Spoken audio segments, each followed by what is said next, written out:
Bismillahirrahmanirrahim. Assalamualaikum warahmatullahi wabarakatuh. Alhamdulillahi rabbil alamin. Alhamdulillahilladzi al-qail wa basyiris sabirin alladzina idza asabathum musibah qalu inna lillahi wa inna ilaihi raji'un. Allahumma salli wa sallim ala Sayyidina Muhammadin sahibil busyara salatan tubashiruna biha wa ahlana wa auladana wa jami'a masyayikhina wa muallimina wa talabatana wa talibatina min yaumina hadha ila yaumil akhirah, amma ba'du. Yang sama-sama kita hormati dan kita muliakan para habaib,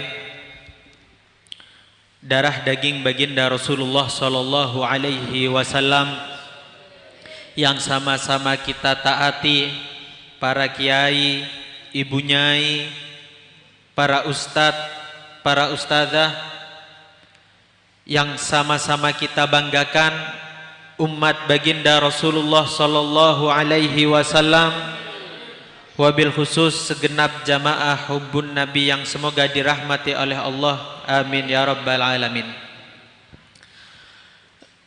Kita semua pasti yakin kalau tidak ada nikmat yang kekal, maka kita juga harus yakin kalau tidak ada musibah yang tidak bakal usai.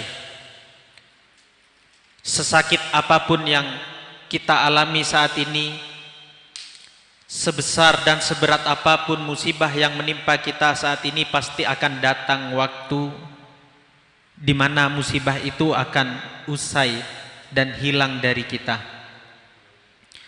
Sebagaimana Allah Subhanahu wa taala tadi berfirman, wa basyiris sabirin. Berilah kabar gembira kepada orang-orang yang bisa sabar. Siapa mereka? Adalah alladzina asabathum musibah, yang apabila tertimpa oleh musibah qalu, mereka berkata, bukan hanya berkata tapi sadar betul akan makna inna lillahi wa inna ilaihi raji'un, yang artinya kita milik Allah dan semua yang kita miliki juga milik Allah.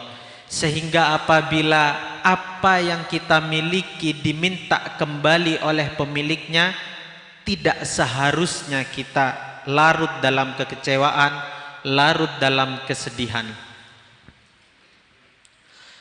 Sabar itu ibarat payung, yang mungkin payung memang gak bisa menghentikan hujan, tapi dengan payung kita bisa tetap terus berjalan. Mungkin sabar itu tidak menghilangkan musibah, cobaan, ujian yang kita miliki. Tapi dengan sabar kita akan tetap tegar dan bisa terus melewati ujian dan menjalani kehidupan. Bisa jadi bukan ombak yang besar yang menjadikan kita tidak bisa mengarungi atau menyeberangi lautan, tapi kapal yang kita miliki, yang kita naiki terlalu kecil. Mungkin bukan cobaan dan musibah yang terlalu besar, tapi hati dan kesabaran kita yang terlalu kecil. Mereka saudara-saudara kita, mereka yang saya yakin betul kalau mereka semua adalah syuhada.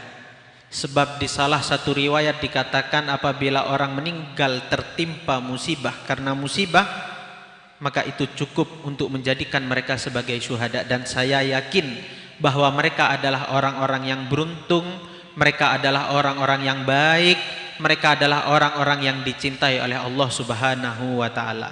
Dan keyakinan saya bukan tidak berdasar. Terlepas dari mungkin sebagian orang mengenal ini baik, atau mungkin sebagian orang mengatakan saya tahu kalau orang itu tidak baik. Saya tidak mengenal itu. Saya yakin tetap kalau mereka orang baik atas dasar mereka berapa banyak sudah yang mendoakan mereka. Kita bukan orang pertama yang mendoakan mereka. Mungkin sudah sebulan penuh ini banyak sekali majelis, orang-orang, bahkan para alim, bahkan para habaib yang terus mendoakan mereka, yang saya yakin kita juga tahu kalau kita belum tentu bisa seperti mereka. Apakah kita ada yang bisa menjamin kalau nanti kita meninggal pasti banyak orang yang mendoakan kita? Ada majelis-majelis ilmu yang menyebutkan nama kita, banyak orang-orang alim yang menyelipkan nama kita, belum tentu. Tapi mereka, saudara-saudara kita, sudah banyak sekali. Termasuk kita pada hari ini tidak lain tidak bukan duduk kumpul bersama untuk mendoakan mereka, saudara-saudara kita yang telah mendahului kita, yang artinya Allah sayang sama mereka. Yang mungkin kalau mereka tidak dipanggil oleh Allah dalam keadaan yang demikian, mungkin meninggal di rumah, mungkin meninggal dalam keadaan yang baik, belum tentu. Akan ada banyak sekali orang yang mendoakan mereka, dan doa itu jauh lebih dibutuhkan dibandingkan orang tenggelam yang butuh kepada pelampung. Orang yang sedang tenggelam mungkin sangat butuh kepada pelampung, tapi orang yang meninggal jauh lebih butuh kepada doa, meskipun doa itu cuma singkat, Allahumma ighfir li hadzal mayyit, ya Allah ampunilah kepada mayit ini. Sederhana, tapi itu jauh lebih berarti bagi mereka dibandingkan orang yang tenggelam ketika mendapatkan pelampung. Kenapa?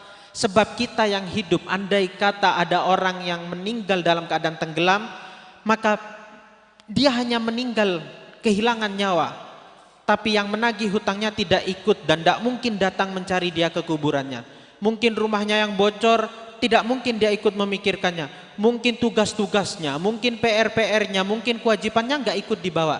Tapi orang yang meninggal, apabila dia memiliki tanggung jawab, maka dia sangat butuh sekali orang yang membantu. Karena tidak seperti kita hidup dan meninggalkan juga masalah kita, tapi orang yang meninggal, mati, dia datang melihat tanggung jawab dan masalahnya dan tidak akan pernah bisa lari.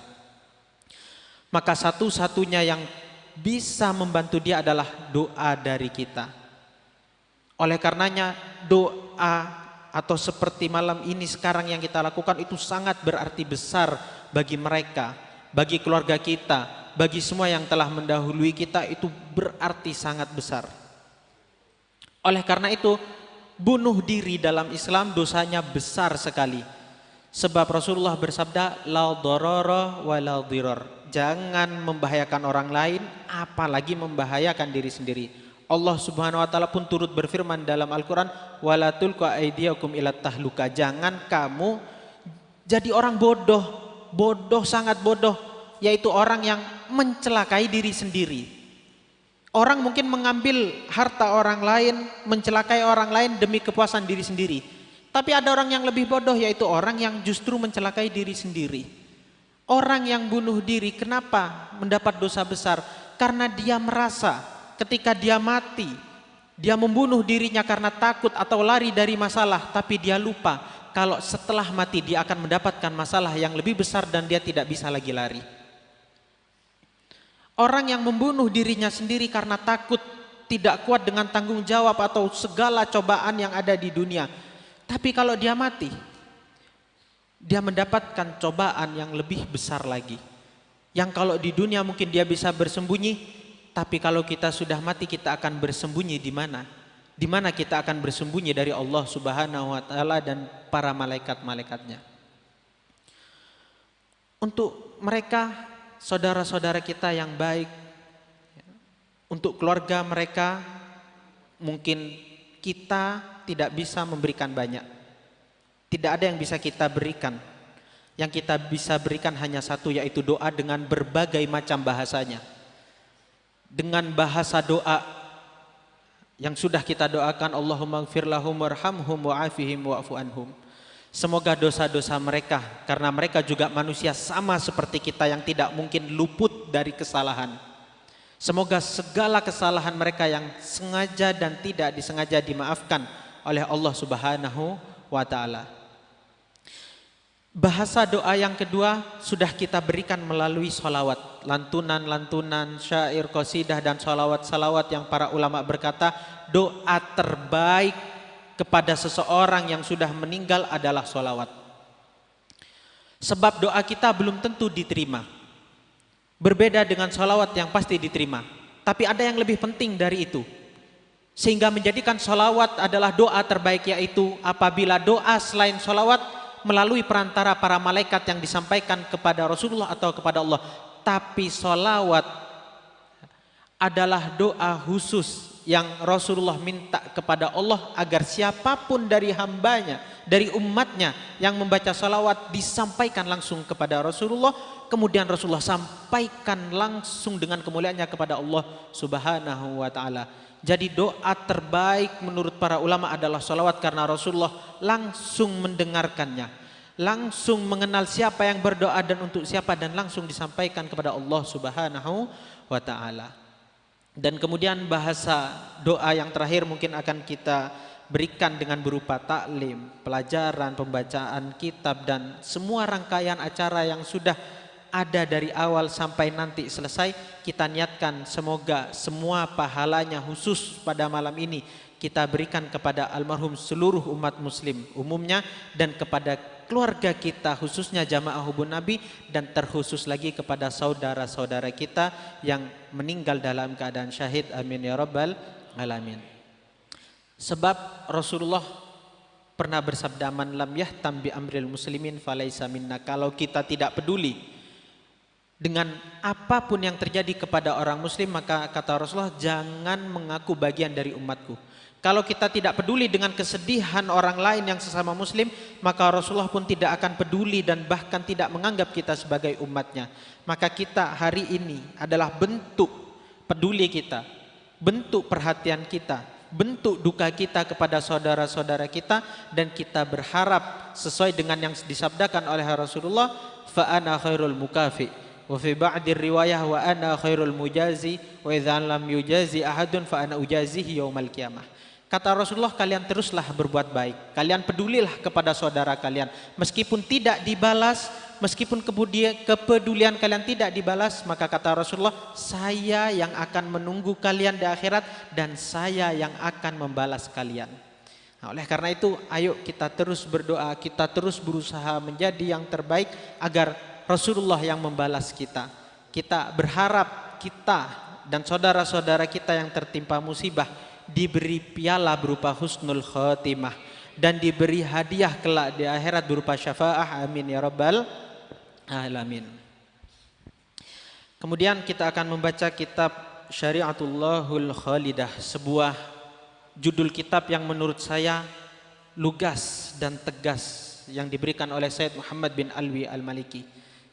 Dari judul kitab ini kita diingatkan bahwa satu-satunya yang tidak menerima revisi, yang kekal, yang akan selalu sama dari awal sampai akhir adalah syariat atau peraturan-peraturan yang dibuat oleh Allah Subhanahu wa ta'ala. Tidak ada negara, bahkan dunia manapun, yang memiliki peraturan kemudian peraturan itu tidak berubah, karena itu adalah sifat makhluk.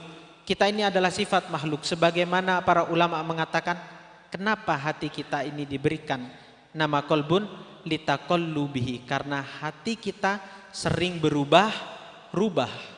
Yang suka bisa benci, yang benci bisa suka.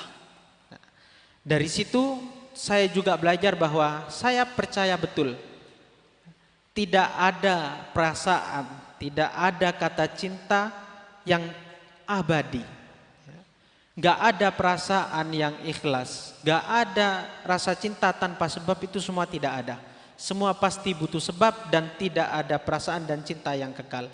Sebagaimana Al-Habib Hasan bin Ahmad Baharun, beliau berkata, makana lillah yanmu wa yastamir, wa makana li ghairillah inqata wa subul. Segala hal kalau bukan karena Allah pasti akan kandas, pasti akan sirna dengan sendirinya dengan berjalannya waktu. Dari situ saya belajar bahwa yang menjadi sebab kita dicintai akan menjadi sebab kita dibenci. Kalau kita ada di antara kalian yang dicintai karena kecantikannya, pasti akan datang waktu di mana kalian dibenci karena kecantikan juga. Karena mungkin seseorang yang kita anggap mencintai kita menemukan wanita lain yang lebih cantik, atau mungkin justru karena kita sudah tidak cantik lagi. Begitu juga apabila kita pria dipilih mungkin karena hartanya, mungkin karena jabatannya dan lainnya, maka sebab yang sama juga akan menjadi sebab kita dibenci. Tapi kalau sebab itu adalah Allah, Allah tidak pernah berubah, Allah tidak pernah sirna. Bahkan Sayyidatuna Zulaikha berkata, dulu aku mendekati makhluk yaitu Nabi Yusuf, kemudian Sang Khalik menjauhkan agar aku belajar, agar untuk mendapatkan makhluk maka dekatilah penciptanya Sang Khalik. Karena tidak ada sekali lagi cinta yang kekal kecuali semua yang karena Allah. Begitu juga yang terjadi kepada Rasulullah dan Sayyidatuna Khadijah, kepada putri beliau, kepada Sayyidina Ali dan Sayyidina Fatimah dan seterusnya. Maka letakkan semua perbuatan kita, setiap langkah kita, setiap apapun yang kita lakukan karena Allah Subhanahu wa ta'ala. Karena apabila diletakkan karena Allah, maka Allah lah yang akan jaga keluarga kita, jaga rumah tangga kita, menjaga anak-anak kita, menjaga kebaikan yang Allah titipkan kepada kita ini berupa majelis. Semua akan Allah yang menjaga apabila kita serahkan kepada Allah Subhanahu wa ta'ala.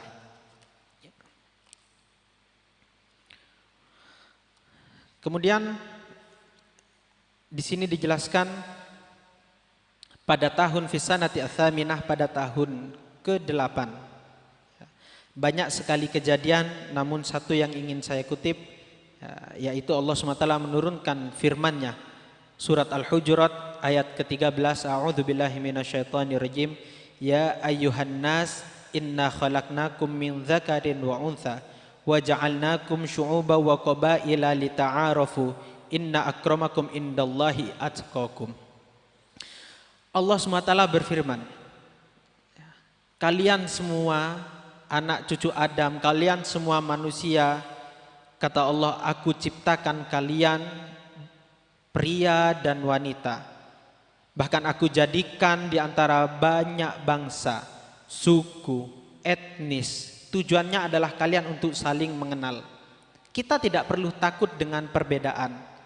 Karena adanya perbedaan itu bukan berarti kita berbeda. Justru perbedaan itu adalah nikmat. Sama seperti kita makan, kita minum. Tidak mungkin kita akan memesan harus sama. Justru adanya perbedaan makanan dan minuman antara satu dan orang yang lain akan menjadikan kita tahu satu rasa, saling mencicipi dengan yang lain. Begitu juga dengan banyaknya etnis, bangsa, suku, kepribadian, karakter, semua itu ada Allah ciptakan untuk saling melengkapi.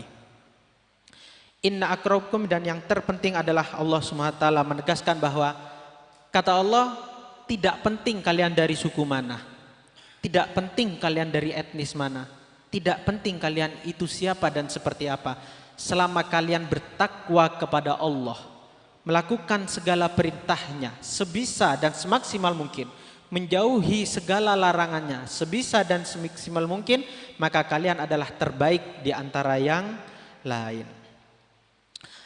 Kemudian kita belajar juga dari para sahabat, dari Rasulullah SAW berkaitan dengan perbedaan. Rasulullah tidak pernah membedakan sahabat-sahabatnya. Di sisi Rasulullah ada Sayyidina Abu Bakar yang kita kenal dengan lembut. Di sisi Rasulullah ada Sayyidina Umar yang kita kenal dengan ketegasannya. Di sisi Rasulullah ada Sayyidina Utsman yang kita kenal dengan hartanya, kekayaannya. Dan di sisi Rasulullah ada Sayyidina Ali yang kita kenal dengan kecerdasannya. Masing-masing sahabat itu memiliki karakter yang berbeda. Tapi Rasulullah tidak pernah membandingkan antara satu dengan yang lain, sebab Rasulullah tahu betul bahwa masing-masing dari kita memiliki kelebihan tersendiri. Oleh karena itu Rasulullah hanya bersabda, khairukum anfa'ukum linnas. Dalam sebuah peribahasa bahasa Arab dikatakan, la tahtakir man dunak fa inna likulli syai'in maziyah. Gak perlu kita merendahkan orang lain, karena setiap makhluk yang Allah ciptakan memiliki kelebihan masing-masing. Para ulama mengatakan, cari kelebihan tersebut, temukan dan kenali kelebihan tersebut, kemudian kita gunakan untuk menjadi manfaat bagi orang lain. Dengan ilmunya, dengan suaranya, dengan hartanya, dengan kecerdasannya, dengan tenaganya, asalkan semua itu untuk Allah, maka nalillahi yanmu wa yastamir, dan semua yang diberikan atau karena Allah maka pasti akan bermanfaat dan Allah akan terima, akan menjadi sebab insyaallah nanti di akhirat kita dan keluarga kita mendapatkan syafaat dari baginda Rasulullah sallallahu alaihi wasallam. Yang terakhir, saya tutup dengan sebuah peribahasa, qalilun qor khairun min katsirun far. Kata para ulama, qalilun qor, sedikit tapi tetap ada di hati kita. Sedikit tapi kita ingat, sedikit tapi kita bisa mengamalkannya, itu jauh lebih baik daripada katsirun far, banyak karena banyak kita lupa, karena banyak kita bingung mengamalkannya. Sehingga Rasulullah ketika ditanya, ya Rasulullah ayyul a'malil afdol, apa sih amal yang paling baik? Ada sholat sunnah, puasa, sedekah, banyak. Apa tapi yang paling baik? Kata Rasulullah, adwamuha wa in qalla. Apa saja terserah, nggak apa-apa meskipun sedikit, yang penting kita bisa istiqomah, kita meminta kepada Allah Subhanahu wa taala semoga kita bisa istiqomah terus melanggengkan majelis ini, majelis hubun Nabi, sehingga majelis ini yang akan menjadi kunci bekal kita kelak di akhirat, akan menjadi sebab kita, keluarga kita, anak keturunan kita dan seluruh yang berkaitan kita mendapatkan syafaat Rasulullah sallallahu alaihi wasallam, dan menjadi sebab kelak di akhirat kita minta kepada Allah, ya Allah buka lembaran catatan amal kami, dulu kami pernah duduk bersama karenamu, maka sekarang waktunya kami untuk kau dudukkan kembali bersama di surgamu, amin ya rabbal alamin. Itu saja yang bisa saya sampaikan, kurang lebihnya mohon maaf. Ihdinas siratal mustaqim. Tsumma assalamu alaikum warahmatullahi wabarakatuh.